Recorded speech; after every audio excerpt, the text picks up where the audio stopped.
Hi friends, welcome back to our channel. ఈరోజు వీడియోలో మీకు స్టెబిలైజర్ గురించి అయితే చెప్పబోతున్నా. సో ఆల్రెడీ మీరు thumbnail-లో చూసే ఉంటారు. సో స్టెబిలైజర్స్ అనేటివి ఎందుకు వాడతారు, అసలు మనం ఎందుకు పెట్టుకుంటాం, టోటల్గా మనం స్టెబిలైజర్ గురించి మీకు క్లియర్ కట్ క్లారిటీ అయితే వీడియోలో ఖచ్చితంగా దొరుకుతుంది. సో చాలా మంది స్టెబిలైజర్స్ ఏమంటారంటే మాకు ఇన్వర్టర్ ఏసీ ఉంది, మాకు ఇన్వర్టర్ ఫ్రిడ్జెస్ వచ్చేసాయి, మీకు టోటల్గా అన్ని ఇన్వర్టర్ ఉంది, మాకు ఇంకా ఎందుకు స్టెబిలైజర్ అని చాలా మంది అయితే క్వశ్చన్ చేస్తూ ఉన్నారు ఈ మధ్య కాలంలో.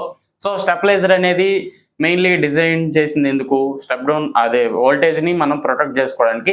మన ఇంట్లో ఉండే హోమ్ అప్లయన్సెస్ ఏమైనా కానివ్వండి, ఫ్రిడ్జ్ కానీ, టీవీ కానీ, వాషింగ్ మిషన్ కానీ, లేదా ఏసీస్ కానీ, ఇతర ఏ ఎక్విప్మెంట్ అయినా, ఫ్యాన్స్ కూడా మనకు పోకుండా ఉండడానికి మనం స్టెబిలైజర్స్ అనేటివి యూజ్ చేస్తాం మెయిన్లీ. సో మెయిన్గా ఇప్పుడు సింగిల్ బెడ్రూమ్ హౌస్ కానీ, డబుల్ బెడ్రూమ్ హౌస్ కానీ, సో మీరు ఎక్కువ చూసేది ఏంది, ఏసీకి స్టెబిలైజర్ పెడతారు, లేదంటే టీవీకి పెట్టుకుంటారు. ఓల్డ్ ఫ్రిడ్జెస్ అనుకోండి, ఫ్రిడ్జ్ కూడా పెడుతున్నారు, ఇప్పుడైతే ఫ్రిడ్జెస్ కూడా పెట్టేది లేదనుకోండి. సో ఇప్పుడు మీరు ఒక 5 years బ్యాక్ చూసుకుంటే ఒక ట్రాన్స్ఫార్మర్స్ అయితే మీ ఈదిలో అయితే ఉన్నాయి. సో వోల్టేజ్ అనేది ఎందుకు మనకు తక్కువ వస్తుందని మీకు ఒక క్లారిటీ అయితే ఇస్తా. సో ఒక 5 years క్రితమో 2 years క్రితమో అనుకోండి, 2 years బ్యాక్ మీ ఈదిలో ఏ ట్రాన్స్ఫార్మర్ ఉందో అదే ట్రాన్స్ఫార్మర్ ఇప్పుడు కూడా ఉంది. సో మీ ఈదిలో అప్పుడున్న ఇల్లులే ఉన్నాయి, ఇంకా లేదు కదా, ఇంకా పెరిగాయి కదా.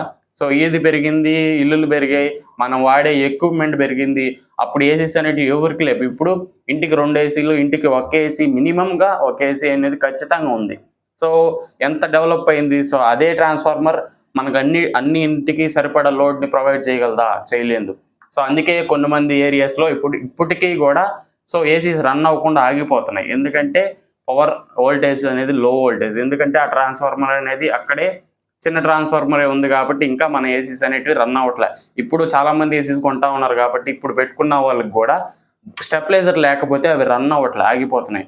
ఇది చాలా మందికి ప్రాబ్లం. సో మెయిన్లీ సో ఇప్పుడు వోల్టేజ్ అనేది ఎక్కువ ఎందుకు వస్తుంది అంటే మనకు ట్రాన్స్ఫార్మర్స్ అనేటివి లో ఉన్నాయి కాబట్టి, అంత లోడ్ మనకు ప్రొవైడ్ చేయలేకపోతున్నాయి కాబట్టి మనకు లో వోల్టేజ్, హై వోల్టేజ్ అనేది ఖచ్చితంగా వస్తుంది. ఏ ఏరియా కానివ్వండి, సర్టైన్ వోల్టేజ్ అనేది ఎక్కడ రాదు.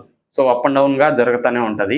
సో మీ ఏరియాలో అప్ అండ్ డౌన్ ఏది తక్కువ వస్తుందో, ఏది ఎక్కువ వస్తుందో మీరు ఎలా తెలుసుకోవాలంటే, సో మీరు టెక్నీషియన్ అడిగినా చెప్తారు, లేదంటే ఒక మల్టీమీటర్ తీసుకొని మీరు టెస్టింగ్ అయితే చేసుకోవచ్చు మీకు నాలెడ్జ్ ఉంటే. సో ఇప్పుడు లో వోల్టేజ్ ఎంత, హై వోల్టేజ్ ఎంత అని మీకు ఒక క్లారిటీ అయితే ఇస్తా. సో ఫస్ట్ ఆఫ్ ఆల్ లో వోల్టేజ్ అంటే మినిమం 210 వచ్చింది అనుకోండి, అది లో వోల్టేజ్ లెక్కే తీసుకోండి. 210 కంటే తగ్గిందంటే అది లో వోల్టేజ్, మీకు ఖచ్చితంగా స్టెబిలైజర్ అనేది కావాలి. నెక్స్ట్ హై వోల్టేజ్ వచ్చేసి 250. సో 250 వేసుకోండి, ఆ రేంజ్ వరకు తట్టుకోగలుగుతుంది మీ హోమ్ అప్లయన్సెస్ అనేటివి. 250 కంటే దాటిందంటే ఇంకా మనం చేతులు దండం పెట్టుకోవాల్సిందే, ఖచ్చితంగా మనం స్టెబిలైజర్ అనేది పెట్టాలి. సో ఇప్పుడు ఎవరికి స్టెబిలైజర్ కావాలని మీకు ఒక క్లారిటీ వచ్చింది కదా. లో వోల్టేజ్ దానికంటే తగ్గినా, హై వోల్టేజ్ అనేది దానికంటే పెరిగినా మీకు ఖచ్చితంగా స్టెబిలైజర్ కావాలి. సో ఇప్పుడు మాకు దాని మధ్యలోనే ఉన్నది, మేము కొనుక్కోబలేదని చాలా మంది అడుగుతారు. సో ఖచ్చితంగా మీరు కూడా పెట్టుకోండి, ఎందుకంటే ఎప్పుడు ఏం జరుగుతుందో బయట మనకు తెలియదు. సో ఏ ట్రాన్స్ఫార్మర్ ఎప్పుడు పోతుందో, ఏ ట్రాన్స్ఫార్మర్కి ఎప్పుడు ఏమవుతుందో తెలియదు, ఏ కాకొచ్చి ఏ లైన్ మీద వాళ్తుందో మనకు తెలియదు. సో ఖచ్చితంగా మన ఎక్విప్మెంట్ని మనమే కాపాడుకోవాలి, ఎందుకంటే బయట ఆ ప్రపంచం మనకు తెలియదు కదా. మన ఇంట్లో కాస్ట్లీ వస్తువులు పెట్టి మనం కొనుక్కున్నప్పుడు మనమే సేఫ్గా అయితే పెట్టుకోవాలి. సో ఇప్పుడు మీకు ఒక క్లారిటీ వచ్చింది కదా, ప్రతి ఒక్కరికి స్టెబిలైజర్స్ అనేటివి నీడే. కాకపోతే ఇప్పుడు ఎవరు ఏది పెట్టుకోవాలో మీకు ఒక క్లారిటీ అయితే ఇస్తా. సో ఫస్ట్ ఆఫ్ ఆల్ మీ ఇంట్లో ఎక్విప్మెంట్ చూసుకోండి. సో మా ఇంట్లో ఒకే ఏసీ ఉంది, సో ఓన్లీ ఒక ఏసీ ఉంది, దానికి స్టెబిలైజర్ పెట్టుకుంటే సరిపోతుంది. మాకు టీవీకి సపరేట్గా స్టెబిలైజర్ ఉంది, ఫ్రిడ్జ్కి సపరేట్గా స్టెబిలైజర్ ఉంది అనుకుంటే చాలు. సో ఎక్కువ ఎక్విప్మెంట్ 2 ఏసీలు కానీ, లేదా టీవీ కానీ, హై ఎండ్ టీవీస్, పెద్ద టీవీస్, కాస్ట్లీ టీవీస్ కానీ ఉండి, ఫ్రిడ్జెస్ అనేటివి పెద్ద ఫ్రిడ్జ్లు ఉండి, సో ఇలాంటి ఎక్విప్మెంట్ అనేది మీకు ఎక్కువ రేటు పెట్టి మీరు కొన్నప్పుడు, సో ఫ్యాన్స్ కానీ, ఇప్పుడు ఫ్యాన్స్ అనేటివి రిమోట్తో ఆపరేట్ అవుతున్నాయి, అన్నీ మీకు స్మార్ట్ అయితే వచ్చేసాయి. అలాంటి ఫ్యాన్స్ ఉన్న వాళ్ళు కానీ, సో ఇలా ఎక్విప్మెంట్ అనేది ఎవరైతే పెంచుకుంటా పోతారో, హై రేట్ పెట్టి కొంటా ఉంటారో, ఖచ్చితంగా మీరు వాటిని ప్రొటెక్ట్ చేసుకోవాలి. చేసుకుంటేనే మీకు మెయిన్లీ అన్నీ బాగుంటాయి, మీరు ఖర్చు పెట్టుకునేదానికి కూడా తక్కువ ఉంటుంది. సో ఇప్పుడు ఒక ఫ్యాన్ పోయినా మీరు 4,000 పెట్టి ఫ్యాన్ కొన్నారు, ఆ ఫ్యాన్ వోల్టేజ్ వల్ల పోయింది, సో అప్పుడు మళ్ళీ 4,000 పెట్టాల్సిందే కదా. సో దాన్ని రిపేర్ చేసుకోవచ్చు, అప్పుడు కూడా మనకు ఖర్చే.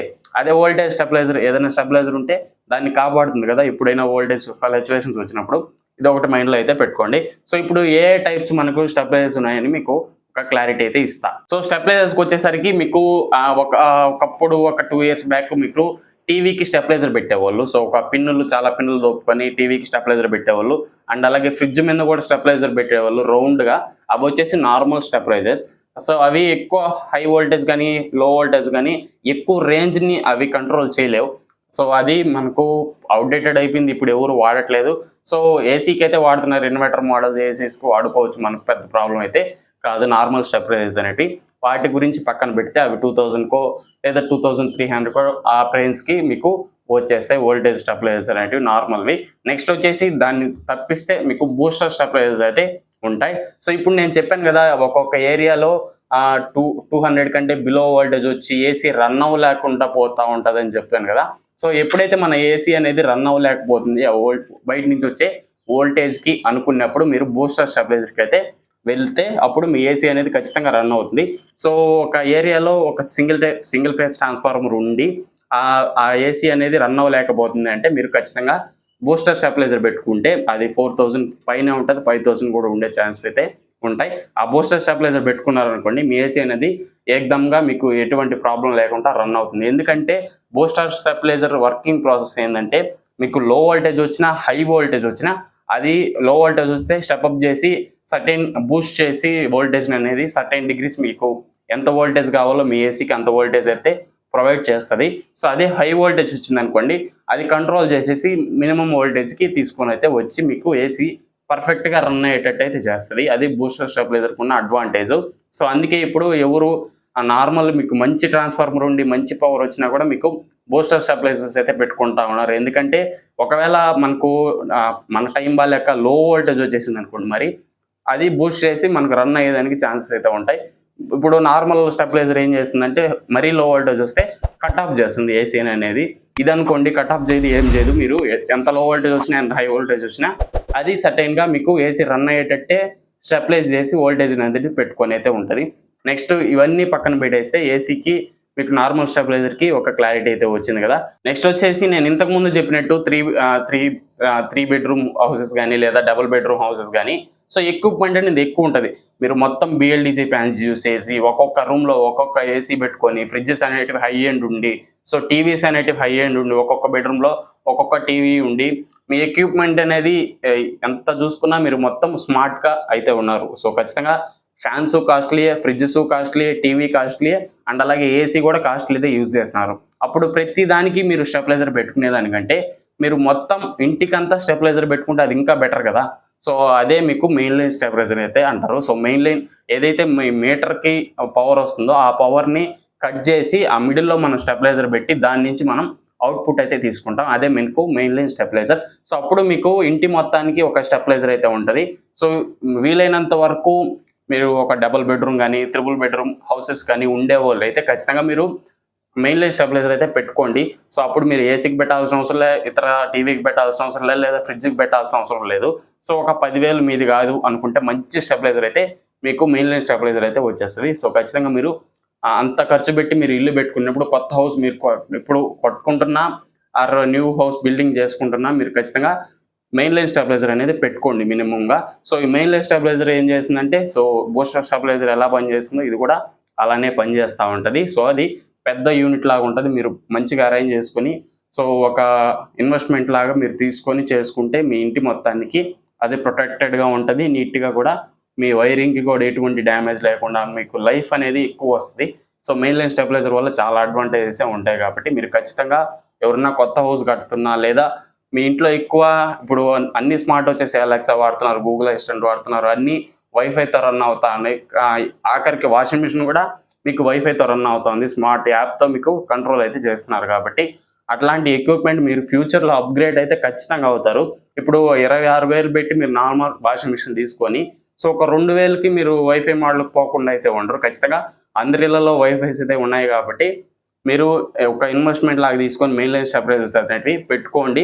సో ఓన్లీ ఒక ఏసీ చిన్న ఇల్లు అనుకుంటే మీరు డైరెక్ట్‌గా బూస్టర్ స్టెబిలైజర్‌కి అయితే వెళ్ళిపోవచ్చు. మీరు ఏసీకి అనేది దాన్ని అయితే పెట్టుకోవచ్చు. దీన్ని తప్పిస్తే మనకు కమర్షియల్ మోడల్స్ అయితే ఉంటాయి. సో సర్వో స్టెబిలైజర్స్ అనేటివి. సర్వో స్టెబిలైజర్ ఏందంటే ఒక అపార్ట్మెంట్‌కి గానీ లేదా స్కూల్స్‌కి గానీ కమర్షియల్ బిల్డింగ్స్ ఏవైతే ఉంటాయో వాటికి సర్వో స్టెబిలైజర్స్ అనేటివి ఉంటాయి. అవి పెద్దవిగా ఉంటాయి. ప్రైస్ కూడా ఎక్కువ ఉంటది. సో అప్పుడు ఇప్పుడు కమర్షియల్ అనే కాడికి చాలా బిల్డింగ్స్ అయితే ఉంటాయి, చాలా రూమ్లు అయితే ఉంటాయి, హై ఎక్విప్మెంట్ అయితే యూజ్ చేస్తుంటారు, సిస్టమ్స్ యూజ్ చేస్తుంటారు, ల్యాప్టాప్స్ యూజ్ చేస్తుంటారు, ప్రొఫైల్ లైట్స్ మీకు కాస్ట్లీ లైట్స్ అయితే యూజ్ చేస్తుంటారు. కాబట్టి సో లైట్స్ కూడా మీకు వోల్టేజ్ ఫ్లక్చువేషన్స్ వల్ల పోతాయి. సో అది కూడా ఒకటి మైండ్లో అయితే పెట్టుకోండి. ఇలాంటి ఎక్విప్మెంట్ అంతా ఉన్నప్పుడు కమర్షియల్ కూడా ఒక స్టెబిలైజర్ కావాలి కాబట్టి అవి మీకు సర్వో స్టెబిలైజర్స్ అని అయితే అంటారు. సో వాటివి కమర్షియల్, అదివి మీకు ఖచ్చితంగా మీ ఇంటీరియర్ డిజైన్ చేసే వాళ్ళు లేదా మీ టెక్నీషియనో మీ ఎలక్ట్రిషియనో మీకే సజెస్ట్ చేస్తారు, అప్పుడు మీరు ఖచ్చితంగా పెట్టుకుంటారు. సో అదర్ కేటగిరీ ఏదైతే మీకు డబుల్ బెడ్రూమ్, ట్రిపుల్ బెడ్రూమ్, చిన్న చిన్న హౌసెస్ కట్టుకుంటా ఉంటారు, వాళ్ళకి ఏ ఎలక్ట్రిషియన్ చెప్పడు, ఎవడు ఏమి చెప్పడు.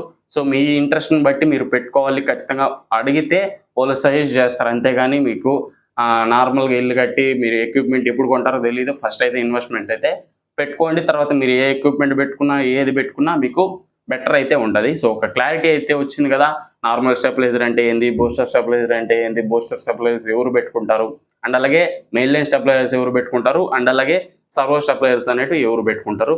ఇవన్నీ స్టెబిలైజర్సే, ఖచ్చితంగా ఏదో ఒక స్టెబిలైజర్ మీ ఇంట్లో ఉండే ఉంటుంది. సో దానివల్ల మీకు లైఫ్ అనేది ఎంత పెరిగిందో మీ హోమ్ అప్లయన్సెస్కి ఒకసారి చెక్ చేసుకోండి. సో టీవీకి మీకు స్టెబిలైజర్ అయితే ఉంటుంది. టీవీకి ఉండడం వల్ల మీ టీవీ అనేది ఇంతవరకు వోల్టేజ్ వల్ల పొయ్యి అయితే ఉండదు. సో ఎవరికి పోకుండా ఇంతవరకు మంచి లైఫ్ అనేటివి హోమ్ అప్లయన్సెస్ వచ్చున్నాయో వాళ్ళ కింద కామెంట్ చేయండి. మీ ఏసీకి ఏ స్టెబిలైజర్ వాడుతున్నారో కూడా కింద కామెంట్ చేయండి. సో ప్రతి ఒక్కరి ఇంట్లో స్టెబిలైజర్స్ అనేటివి ఇంపార్టెంటే. సో ఖచ్చితంగా ఉండాల్సిన ప్రోడక్ట్ అది. సో మీరు ఖచ్చితంగా పెట్టుకోవాలి. సో పెట్టుకుంటేనే మీకు ఏ రిపేర్ రాకుండా మీ ఇంట్లో అన్ని హోమ్ అప్లయన్స్ అనేటివి జాగ్రత్తగా వర్క్ అవుతూ ఉంటాయి. సిస్టమ్స్ కూడా చాలా మంది కొంటా ఉంటారు, ల్యాప్టాప్స్ కొంటా ఉంటారు, వీటిని కూడా మనం ప్రొటెక్ట్ చేసుకోవాలంటే ఖచ్చితంగా స్టెబిలైజర్స్ అనేటివి ఇంపార్టెంట్ ఫ్రెండ్స్. సో ఇది ఓవరాల్గా ఈ వీడియో అయితే. ఇంకేమైనా డౌట్స్ ఉంటే ఏం చేయాలి తెలుసు కదా, కింద కామెంట్ చేయండి. ఈ వీడియో నచ్చితే ఖచ్చితంగా లైక్ చేయండి, మన ఛానల్ సపోర్ట్ చేయండి ఫ్రెండ్స్. ఇంకా మంచి వీడియోస్తో మళ్ళీ కలుసుకుందాం. Then bye bye, see you in the next one.